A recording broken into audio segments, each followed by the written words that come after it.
मैं तुम्हारे विचारों से पूरी तरह सहमत हूं, मगर इसके अलावा और कुछ नहीं कहना चाहता।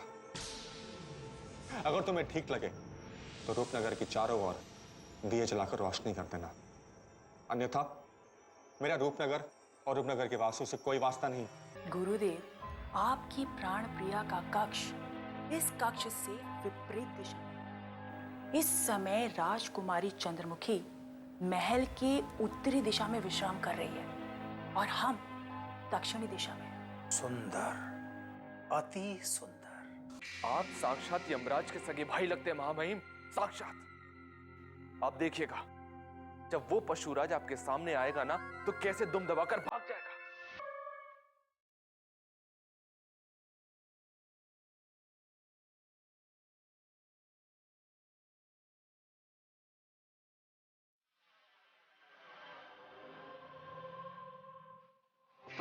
सब बताता हूं, पहले इस तलवार को हटाइए। मैं उस विचित्र मनुष्य की बात कर रहा हूं महामहिम, जिसने बड़े बड़े महारथियों को धूल चटा दी थी, जिसने बड़े बड़े योद्धाओं को अपना दास बना लिया था महामहिम। पहले मत बुझाओ और साफ साफ बताओ। पहले मत बुझाओ और साफ साफ बताओ कि रूपनगर के महाबलियों को कौन दास बना रहा है। हमारे कुछ समझ में नहीं आ रहा है कि रात्रि की इस अंधकार में बिन बुलाया अतिथि कौन आया हुआ है। महामहिम, वो कोई और नहीं है, असीम शक्तियों का सम्राट विचित्रसेन है। विचित्रसेन? कि वही विचित्रसेन है महामहिम, जिसने लोहा सिंह जैसे महाबली को अपना दास बना लिया था, जिसने अतिथि युवराज सूर्य प्रताप सिंह को लंबे समय तक अपने वश में करके उनसे अनेकों कार्य करवाए थे महामहिम, और जिसने भानु प्रताप सिंह जैसे योद्धा को भी नहीं छोड़ा था, जिसने अपनी शक्तियों से रूपनगर के जंगलों में हाहाकार मचा रखा था महामहिम, हाहाकार। मैं उसी विचित्रसेन की बात कर रहा हूं महामहिम, जो कुछ ही समय पूर्व रूपनगर के इस महल में प्रवेश कर चुका है। ऐसे विचित्र मनुष्य के आगमन पर तुम इतने प्रसन्न क्यों हो रहे हो नागराज? जिसने समस्त योद्धा महायोद्धाओं को अपने वश में किया है, वो कभी ना कभी हमें भी हानि पहुंचा सकता है। हाँ महिम, आप सत्य कह रहे हैं, सत्य कह रहे हैं आप। वो हमें ही नहीं, रूपनगर के समस्त वासियों को भी हानि पहुंचा सकता है। किंतु हम एक ऐसी चाल चलेंगे कि हानि हमारे शत्रुओं को होगी और हमें लाभ ही लाभ। किंतु कैसे? तुम ऐसी कौन सी चाल चलोगे जिससे वो विचित्र मनुष्य हमारा साथ देगा और हमारे शत्रुओं का नाश करेगा? क्या वो तुम्हारे आदेशों का पालन करेगा, या फिर तुम अपनी बुद्धि से उसे अपना दास बनाओगे? उसे दास बनाना तो असंभव है महामहिम, किंतु हम प्रयास करके अपने शत्रु महेंद्र सिंह, भुवन सिंह और उन तीनों अतिथि युवराजों को उसके सामने चारे की तरह डाल सकते हैं। महामहिम, उस विचित्र सेन के बारे में मेरे अलावा और कोई नहीं जानता, कोई नहीं। इसलिए वो जब भी हम पर आक्रमण करेगा, हम उसको बड़ी चतुराई से इन तीनों शत्रुओं को उसके सामने कर देंगे और वो उनको एक एक करके समाप्त कर देगा और किसी को पता भी नहीं चलेगा कि उन्हें किसने समाप्त किया। तुम वास्तव में बहुत दूर की कौड़ी लेकर आए हो नागराज। किंतु तुम ये कैसे कह सकते हो कि विचित्रसेन को महल में प्रवेश करते हुए तुम्हारे सिवा किसी और ने नहीं देखा है? महामहिम, जब रात के अंधेरे में वो विचित्रसेन इस महल में प्रवेश कर रहा था, तो मेरे अलावा केवल कुसुम ही जाग रही थी, किंतु संयोग से वो उसे देख नहीं पाई। मैं अभी अभी उससे बात करके आ रहा हूं। उसकी बातों से मुझे अंदाजा हो गया है कि वो विचित्रसेन को पहचान नहीं पाई है महामहिम। यदि कुसुमी उसे पहचान जाती तो अब तक महल में भूचाल आ जाता, क्योंकि वो तत्काल ये सूचना राजकुमारी तक पहुंचा देती। किंतु हमारे समझ में ये नहीं आ रहा है कि विचित्रसेन महल में प्रवेश करने में सफल कैसे हुआ। इस महल में ऐसा कोई व्यक्ति है जिसने विचित्रसेन की सहायता की है? यही प्रश्न तो मुझे भी खाए जा रहे हैं महामहिम। उस विचित्रसेन के बारे में तो हम कभी भी जान लेंगे, कभी भी, किंतु इस समय हमें उसके बारे में जानना बहुत आवश्यक है, जिसने उस विचित्रसेन की इस महल में घुसने में सहायता की है। महामहिम, कौन हो सकता है? कौन?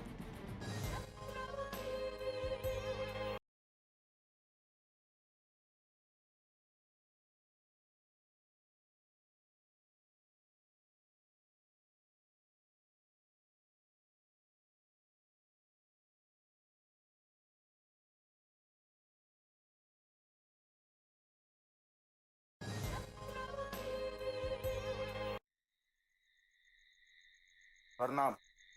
प्रणाम। देखो, इस तरफ कोई भी ना आने पाए। ये राजकुमारी चंद्रमुखी जी का आदेश है और यदि आदेश का पालन नहीं हुआ तो तुम्हें मृत्यु दंड भी मिल सकता है। हम आपके आज्ञा का पालन करेंगे। बेहतर। चंद्रमुखी, हम तुम्हारे बहुत ही निकट आ गए हैं, बहुत ही निकट। मिलेंगे, मिलेंगे, शीघ्र ही मिलेंगे। गुरुदेव, हाँ। भोजन तैयार है, आप भोजन के लिए स्थान ग्रहण कीजिए। हम प्रसन्न हुए। हम तुम्हारी सेवाओं से अत्यंत ही संतुष्ट हैं कुसुमी। तुमने कदम कदम पर हमारा साथ देकर हमारा मन जीत लिया है। विश्वास करो, हमारा उद्देश्य पूर्ण होते ही हम तुम्हें तुम्हारी स्वामी भक्ति का उचित उपहार देंगे। तुम्हारे इस नश्वर शरीर को हीरे जवाहरातों के गहनों से लाद देंगे। हाँ, और एक विशेष उपहार हमने तुम्हारे लिए सोच रखा है, और वो ये कि रूपनगर के एक समृद्ध गांव को जागीर के रूप में हम तुम्हें भेंट कर देंगे। गुरुदेव, कुसुमी धन की लोभी नहीं है।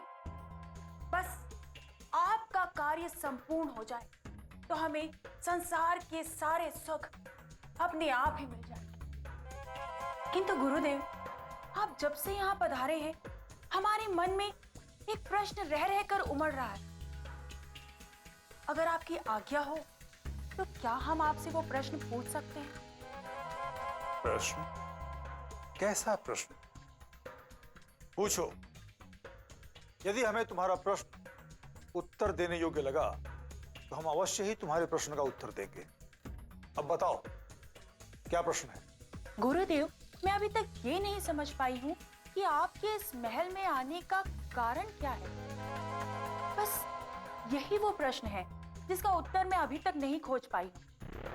यदि आप मुझे इसका उत्तर बताने की कृपा करें तो बहुत प्रसन्नता होगी गुरुदेव। अवश्य देंगे, किंतु इससे पूर्व तुम्हें हमारे एक प्रश्न का उत्तर देना होगा। बताओ, रूपनगर के महल में कौन है? कौन है जो सबसे अधिक अनमोल है? ये तो बहुत ही साधारण प्रश्न है गुरुदेव। सारा संसार जानता है कि यदि रूपनगर के महल में सबसे अनमोल कोई है तो वो राजकुमारी चंद्रमुखी ही है, जिसे समस्त राजा महाराजा प्राप्त करना चाहते हैं। ठीक पहचाना तुमने, बिल्कुल ठीक पहचाना तुमने। हम उसी हीरे को प्राप्त करने के लिए रूपनगर के इस महल में पधारे हैं, जिसे प्राप्त करने का स्वप्न संपूर्ण संसार के सभी मूर्ख राजा महाराजा देख रहे हैं। परंतु वो मूर्ख ये नहीं जानते कि राजकुमारी चंद्रमुखी नाम के कोहिनूर पर केवल हमारा नाम लिखा है, केवल हमारा। अब तो तुम भली भांति परिचित हो गई होगी कि हम किस उद्देश्य से इस महल में पधारे हैं। समझ गई गुरुदेव, किंतु ये नहीं समझ पा रही हूँ कि उस हीरे को लेने के लिए आप अकेले कैसे चले आए। गुरुदेव, राजकुमारी चंद्रमुखी के पास समस्त रूपनगर की सेना है, फिर आप पूरी सेना और युवराजों के हाथों से छीनकर उन्हें अकेले कैसे ले जा पाएंगे? ये सोचना तुम्हारा कार्य नहीं है कुसुमी, हमारा है। क्या तुम भूल गई कि तुम्हारे गुरुदेव कितनी विचित्र शक्तियों के स्वामी हैं? यदि हम चाहें तो अपनी शक्तियों के बल पर इस संपूर्ण संसार के एक छत्र सम्राट बनकर शासन कर सकते हैं। फिर रूपनगर राज्य की बिसात ही क्या है? किंतु तुमने अपने गुरुदेव को इतना निर्बल समझकर ऐसा प्रश्न पूछने का दुस्साहस कैसे किया? क्षमा कीजिए गुरुदेव, मैं आपको निर्बल समझने की भूल कभी नहीं कर सकती। मुझे आपकी अपार शक्तियों पर पूर्ण विश्वास है और आपके इस उत्तर ने मुझे और भी संतुष्ट कर दिया है। अब मैं आपसे कभी कोई प्रश्न नहीं पूछूंगी, केवल आपके आदेशों का पूर्ण स्वामी भक्ति के साथ पालन करूंगी। हम प्रसन्न हुए, और वैसे भी हम यहाँ अकेले नहीं हैं। तुम सदैव ही हमारे साथ हो, और हमें आशा ही नहीं बल्कि पूर्ण विश्वास है कि तुम अपनी अंतिम सांस तक हमारा साथ दोगी। कहते हैं ना, एक से भले दो होते हैं, और इसीलिए हम अब निश्चिंत हो गए हैं। हमें किसी प्रकार की कोई भी चिंता नहीं है। आप ठीक कह रहे हैं गुरुदेव, किंतु मेरा मानना है कि 1 और 1 11 भी हो सकते हैं। अब मुझे आपका लक्ष्य ज्यादा दूर नहीं दिखाई दे रहा है गुरुदेव। यदि राजकुमारी चंद्रमुखी की मांग में सिंदूर भरना लिखा है, तो वो सिंदूर आपके ही नाम का होगा। ये मेरा अटल विश्वास है। कुसुमी, तुम मात्र सुंदर ही नहीं हो, बल्कि समझदार भी हो। और इसीलिए अब तत्काल हमें यह बता दो कि कल प्रातः सूर्योदय होने के पश्चात राजकुमारी चंद्रमुखी पहला कार्य क्या करेंगी। चूंकि तुम उनकी प्रधान सेविका हो, इसलिए उनके प्रत्येक कार्यकलापों का तुम्हें ज्ञान होगा। गुरुदेव, कल सूर्य उदय होते ही राजकुमारी चंद्रमुखी दैत्य सम्राट वनराज से मिलने पुराने महल जाएंगी।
प्रणाम राजकुमारी जी। प्रणाम। रूपनगर के इस पुराने महल में आपका बहुत बहुत स्वागत है राजकुमारी जी। हम अतिथि युवराज वनराज से मिलने और उनका हालचाल जानने आए हैं महाश्वेता। हमें अतिथि युवराज से तत्काल मिलना है। हमें अतिथि युवराज के विषय में तत्काल जानकारी चाहिए महाश्वेता। अतिथि युवराज मुझे बहुत विचित्र से लगते हैं। उन्हें देखने के पश्चात ऐसा लगता है जैसे उनके भीतर कुछ छटपटाहट चल रही हो। वो न तो ठीक से भोजन ग्रहण करते हैं और न ही निद्रा। ये तो हमें भी पता है, हमें कोई विशेष जानकारी दी जाए। विशेष जानकारी ये है कि पिछले दिनों उनके शीश में भारी पीड़ा हुई। उन्हें देखने के पश्चात ऐसा लग रहा था जैसे वो उस पुराने महल की दीवारों को तोड़कर बाहर जाने के लिए छटपटा रहे हो। मैंने बहुत मुश्किल से उन्हें संभाला। कुछ और विशेष समाचार? उन्होंने आने वाली अमावस की रात्रि को रूपनगर व रूपनगर के समस्त महलों में दिए जलाकर रखने की चेतावनी दी है, और साथ ही ये भी कहा है कि कहीं अगर अंधकार रह गया तो समस्त रूपनगर सदैव सदैव के लिए अंधकार में डूब जाएगा। ये समाचार तो हमें भी पता है। इसके अलावा क्या तुम्हें पता चला अतिथि युवराज का रूपनगर में आने का क्या उद्देश्य है? नहीं, मैंने बहुत जानने का प्रयास किया, किंतु युवराज के मुख से मैं कोई भी रहस्य नहीं उगलवा सकी जिससे मैं आपके प्रश्न का उत्तर दे सकूं। जो रहस्य तुम नहीं जान पाई उसे हम उगलवाएंगे। इस समय अतिथि युवराज कहाँ है? इस समय वो अपने कक्ष में विश्राम कर रहे हैं। मैं आपको वहीं ले चलती हूँ। चलिए राजकुमारी।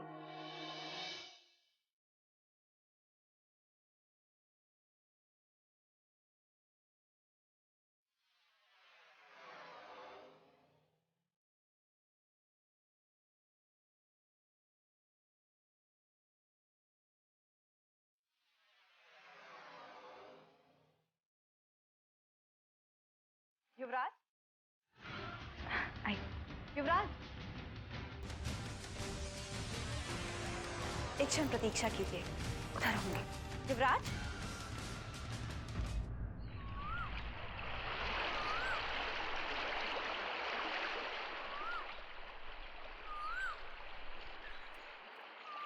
युवराज, राजकुमारी चंद्रमुखी आपसे मिलने के लिए आपके कक्ष में आपकी प्रतीक्षा कर रही है। वो आ चुके हैं? जी, चलिए। चलिए।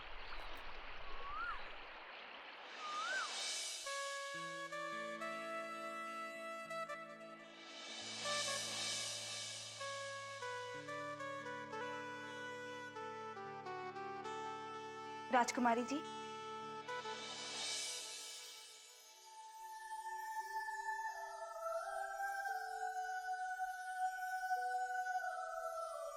अतिथि युवराज, यही हैं रूपनगर की राजकुमारी चंद्रमुखी जी।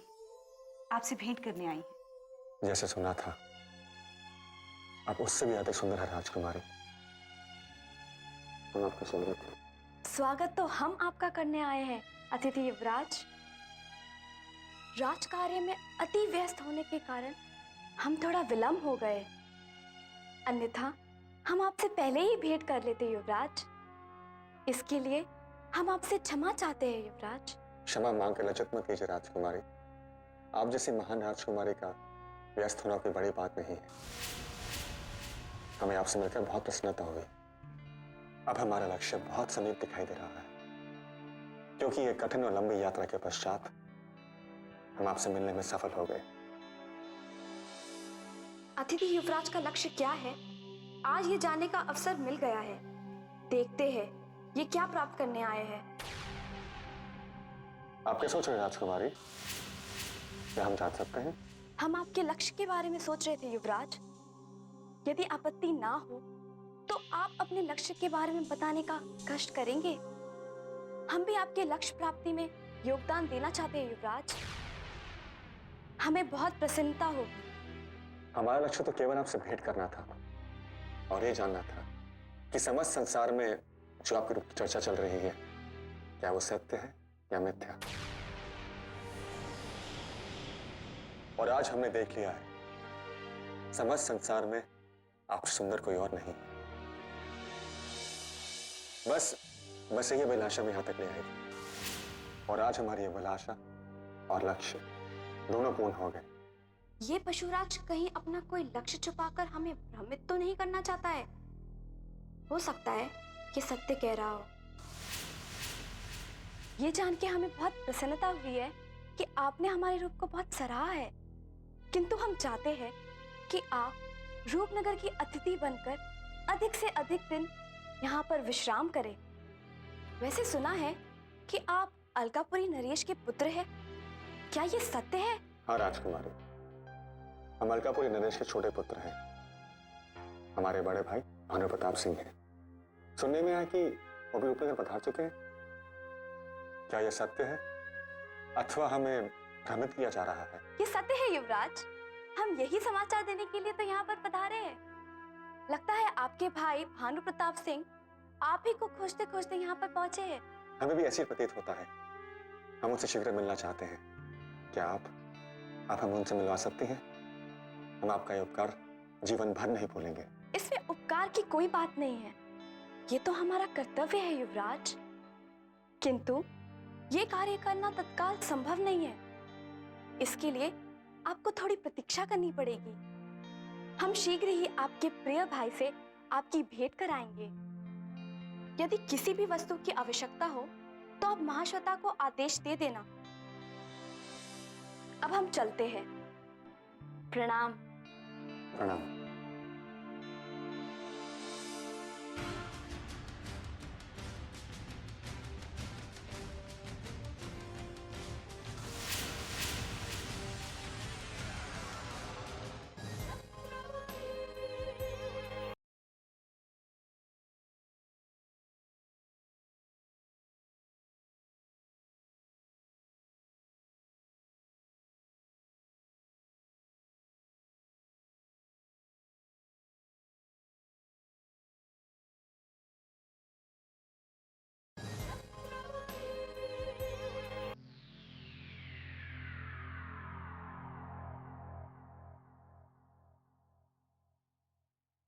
कुंवर भानु प्रताप सिंह, आप यहां क्या कर रहे हैं? हम आप ही के बारे में सोच रहे हैं। हमारे होने वाले सेनापति महेंद्र सिंह जी हम आप ही के कक्ष में आ रहे थे। आपको एक शुभ समाचार सुनाना था। आपके मुंह में घी शक्कर महेंद्र सिंह जी, बहुत वर्ष बीत गए हैं, हमें कोई शुभ समाचार नहीं मिला। शीघ्र बताइए क्या शुभ समाचार है? राजकुमारी चंद्रमुखी आपके कक्ष में आ रही है आपसे भेंट करने। सच? नहीं। क्या हुआ? क्या आप राजकुमारी चंद्रमुखी से भेंट करना नहीं चाहते? भेंट तो हम करना चाहते हैं महेंद्र सिंह जी, किंतु पहली भेंट बहुत महत्वपूर्ण होती है। यदि राजकुमारी चंद्रमुखी ने पहली बार हमें इस फटे पुराने हाल में देखा तो ये कभी नहीं समझेगी कि हम मलकापुरी के इकलौते युवराज हैं, बल्कि उन्हें ऐसा प्रतीत होगा कि हम उस युवराज के तुच्छ सेवक हैं।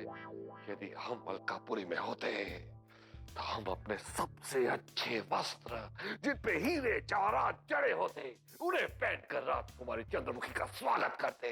किंतु हम रूपनगर में हैं और हमारे पास इसके अलावा और कुछ नहीं। आप इसकी चिंता मत कीजिए, आपके कक्ष में नए वस्त्र पहुंच जाएंगे। महेंद्र सिंह जी, जब भी आप मिलते हैं कुछ अच्छा समाचार देते हैं। आप हमारे लिए बहुत प्रिय हैं। आपका दिल हमारी तरह बहुत बड़ा है और आपकी मछलियां भी हमारी तरह तड़पती हैं। अब हम अपने कक्ष में जा रहे हैं, शीघ्र हमारे कक्ष में भेज देना।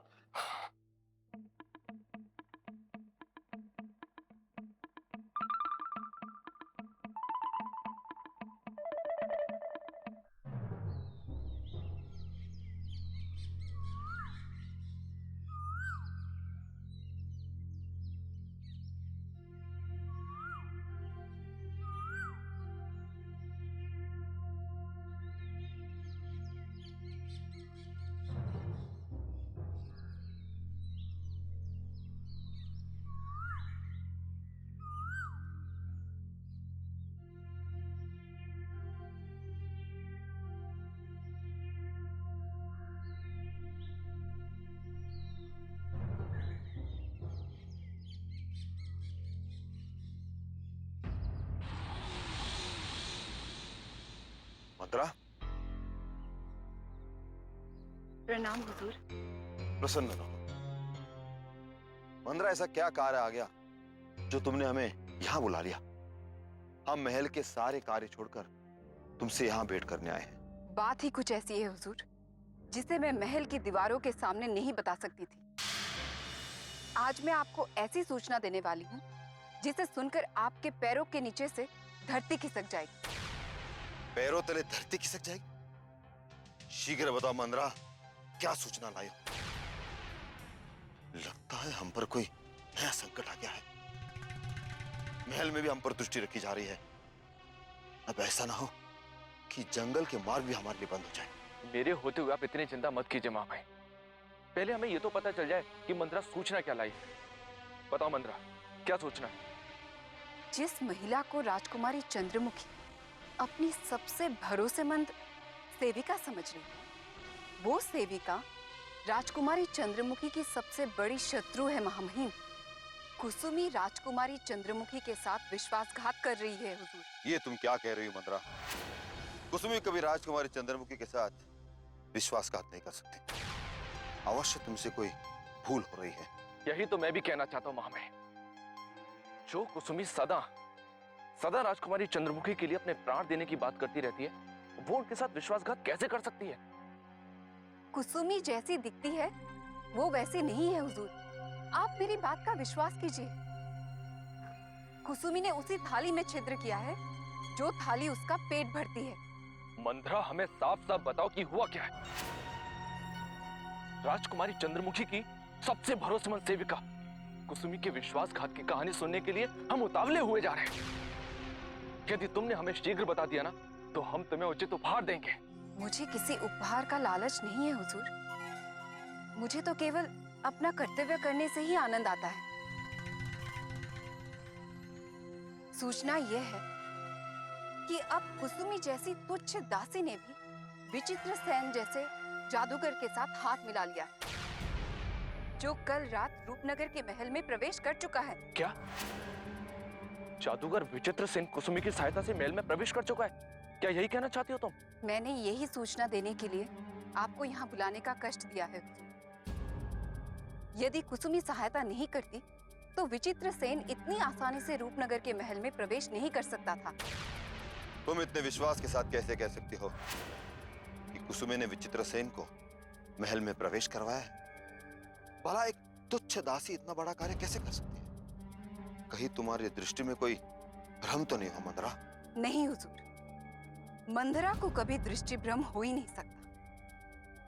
कल रात मैंने जब जादूगर विचित्रसेन को जंगल से महल की ओर आते देखा तो मेरे कान खड़े हो गए थे,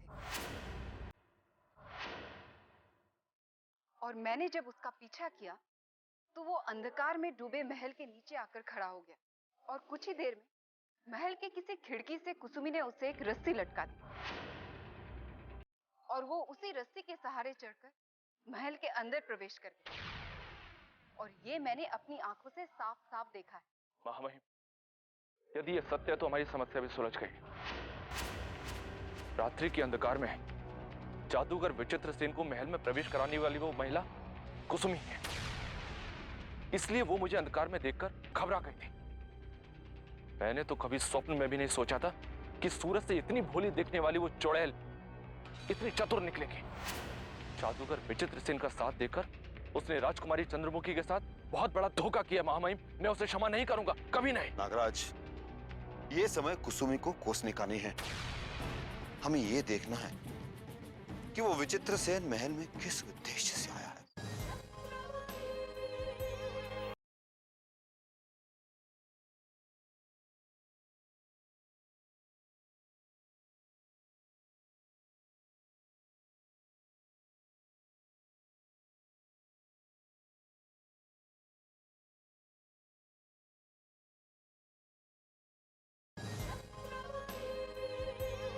हमें ये देखना है कि वो विचित्रसेन महल में किस उद्देश्य से आया है।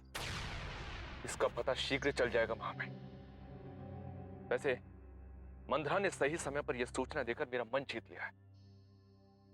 इसे उचित उपहार दे दीजिए महामहिम, ताकि नई नई गुप्त सूचनाएं लाने के लिए इसका उत्साह बना रहे। मंदरा, ये हमारी तरफ से एक छोटी सी भेंट है, और याद रहे, इस गुप्त सूचना का पता किसी को नहीं चलना चाहिए। अब तुम जाओ और उन दोनों पर अपनी दृष्टि जमाए रखो। जो आज्ञा हुजूर, चलती हूँ। प्रणाम। महामहिम, जादूगर विचित्रसेन के महल में आने का हमें तत्काल लाभ उठाना चाहिए। मुझे लगता है कि उसके आने से हमें लाभ ही लाभ होगा, और हमारे शत्रुओं को हानि उठानी पड़ेगी। वो तो हमें भी पता नहीं है नागराज, किंतु हमें समझ में नहीं आ रहा है कि वो विचित्रसेन महल में क्या करने आया है। क्या विचित्रसेन के महल में होने की गुप्त सूचना हमें राजकुमारी चंद्रमुखी तक पहुंचानी चाहिए? नहीं मामहिम, हमें कोई भी कदम शीघ्रता में नहीं उठाना चाहिए। हम सबसे पहले यह पता लगाएंगे कि उस जादूगर विचित्रसेन का वास्तविक लक्ष्य क्या है। उसके पश्चात हम कोई और रणनीति बनाएंगे, क्योंकि हो सकता है महामहिम वो हमारे तीनों अतिथि युवराजों में से किसी एक को मिलने आया।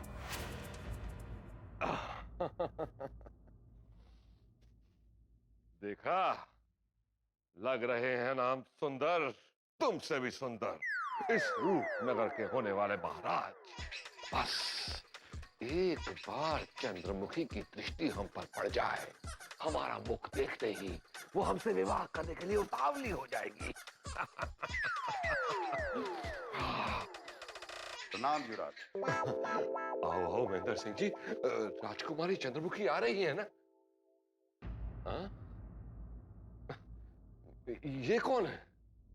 ये है रूपनगर के प्रमुख सलाहकार श्री भवन सिंह।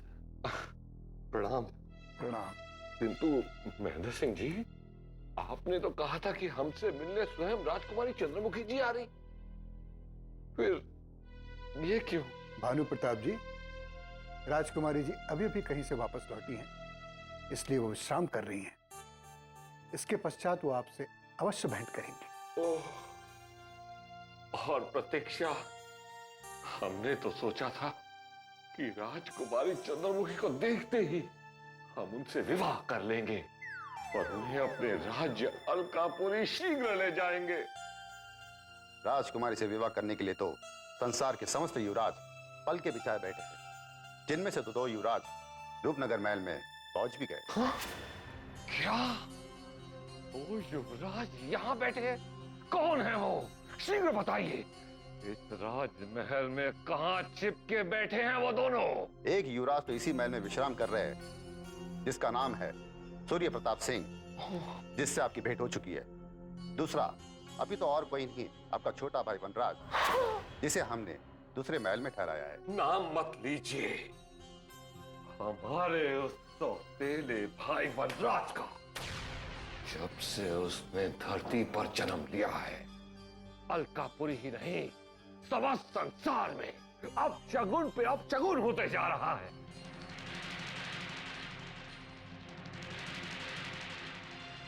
अपशकुन ही अपशकुन होने लगा है। अरे आपके छोटे भाई वनराज ने ऐसा क्या किया जो सारे संसार में अपशकुन होने लगा है? बताते हैं, सब कुछ बताते हैं। हमारे सौतेले छोटे भाई वनराज ने पैदा होते ही हमारे पिताश्री की दृष्टि छीन ली। और तो और, जिस अलकापुरी में उसके पैदा होने से पहले दूध की नदियां बहती थी, उसके पैदा होने के बाद वहां के लोग एक बूंद पानी के लिए भी तरसने लगे हैं। बड़े आश्चर्य की बात है, कोई जन्म लेते ही इतने बड़े बड़े अनर्थ कैसे कर सकता है? कहीं आपके भाई वनराज पर दैत्य शक्ति का वास तो नहीं है?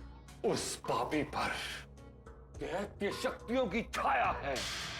वो जहां भी जाएगा अब शगुन पे अब शगुन होता रहेगा। इसीलिए उसे अपने राज्य से बाहर निकाल दो, अन्यथा आपका ये सुंदर रूपनगर एक शमशान बन जाएगा। हमें भी आपके भाई के बारे में गुप्त सूचनाएं मिली है। क्या ये सत्य है? अमावस की रात को वो एक भयानक पशु बन जाता है और किसी भी मनुष्य का वध कर देता है। मनुष्य ही नहीं, उस रात यदि कोई भी प्राणी उसके सामने आ जाएगा तो वो उसे मारने की क्षमता रखता है।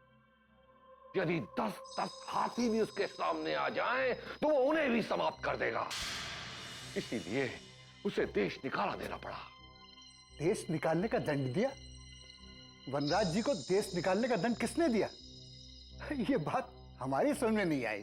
वनराज की दैत्य शक्तियों के कारण हमारे अंधे पिताश्री ने उसे देश निकाला दे दिया और उसे पालने के लिए उसकी मां पद्मावती ने राजपाट के भोग को छोड़कर एक छोटी सी कुटिया का दुख झेला। लेकिन इस पापी को देखो, उसने अपनी बूढ़ी मां को वहां अकेला छोड़कर यहां चला आया। उसे तत्काल रूपनगर की सीमा के पार खदेड़ दीजिए, अन्यथा रूपनगर की प्रजा को बहुत पछताना पड़ेगा। आश्चर्य, आप अपने भाई के लिए इतनी घृणा रखते हैं, जबकि वो तो आपका बहुत सम्मान करते हैं। जब हमने उन्हें आपके आने के बारे में बताया तो उन्होंने तो बहुत ही प्रसन्नता व्यक्त की। वो केवल प्रसन्नता दिखा रहा है, उसकी चाल में मत आना। रही बात हमारे सम्मान की, तो हमारा सम्मान तो सारी दुनिया करती है। आप नहीं जानते, अलकापुरी की प्रजा भगवान को भोग लगाने से पहले हमारे नाम की आरती जपती है। अब देर न कीजिए और हमारा विवाह राजकुमारी चंद्रमुखी के साथ कर दीजिए, क्योंकि हमसे अच्छा युवराज आपको इस समस्त संसार में नहीं मिल सकता। इसका निर्णय तो केवल राजकुमारी चंद्रमुखी के पिताश्री ही ले सकते हैं। समस्त युवराजों को महाराज से ही चंद्रमुखी का हाथ मांगना पड़ेगा और इसके पश्चात ही पता चलेगा कि राजकुमारी चंद्रमुखी किस युवराज की महारानी बन सकती है। चंद्रमुखी के पिताजी से जाकर शीघ्र कह दीजिए कि उनके होने वाले दामाद उनसे मिलने की अनुमति चाहते हैं। अतिशीघ्र हम रूपनगर नरेश से आपकी भेंट करा देंगे, परंतु इसके लिए आपको थोड़ी प्रतीक्षा करनी होगी। हम चलते हैं। प्रणाम। प्रणाम। चलिए बाबू। प्रणाम।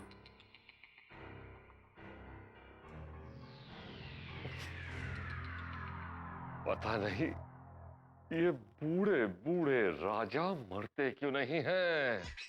एक वहां हमारे अंधे पिताश्री हैं और एक यहाँ चंद्रमुखी के पिताश्री हैं। यदि हमारा बस चलता तो हम उन दोनों को मारकर तुम्हारी तरह पुतला बना देते। पता नहीं हमारा विवाह चंद्रमुखी के साथ कब होगा।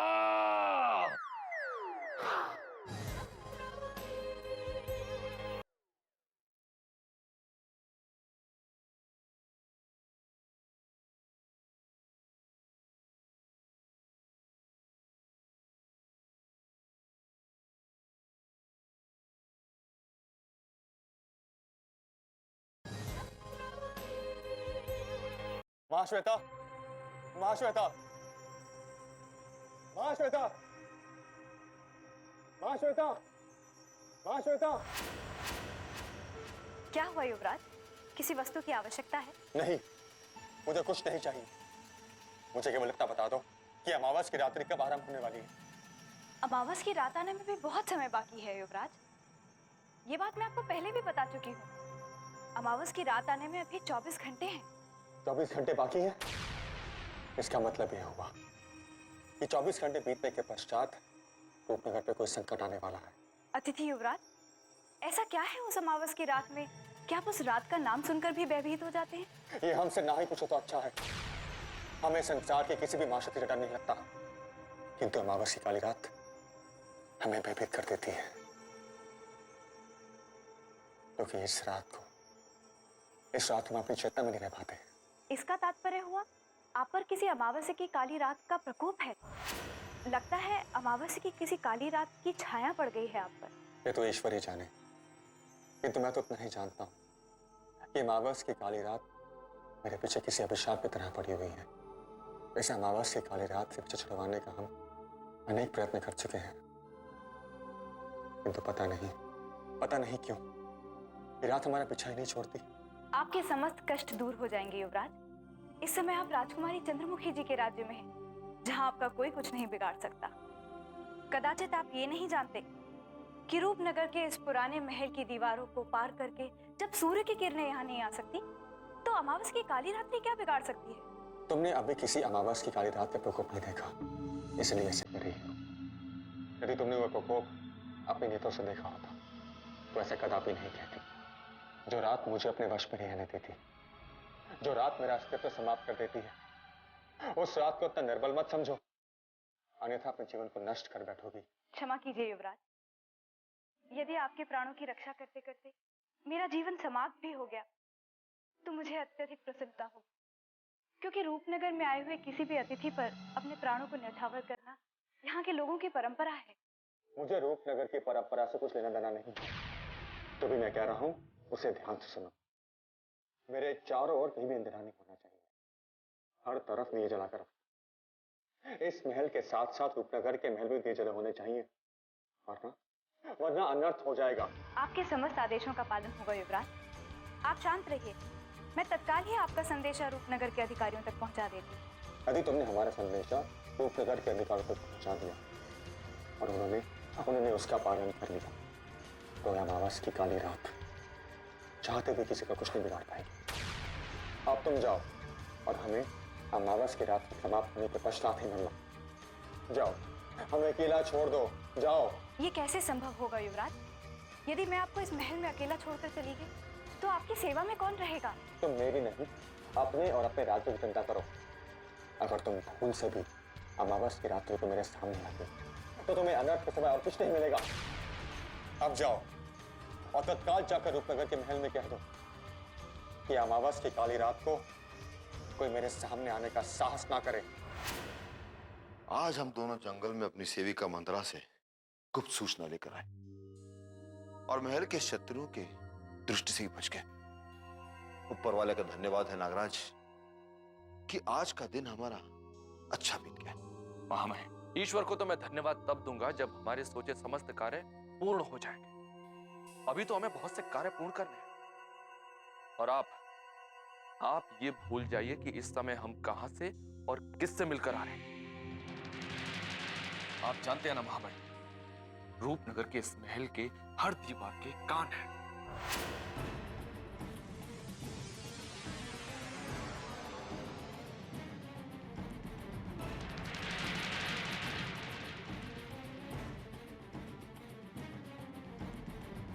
पुराने महल में पशु की सेवा में रखी हुई ये सेविका यहां क्या कर रही है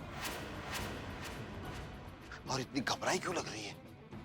थोड़ा सब्र रखे मामा, अभी पता चल जाएगा।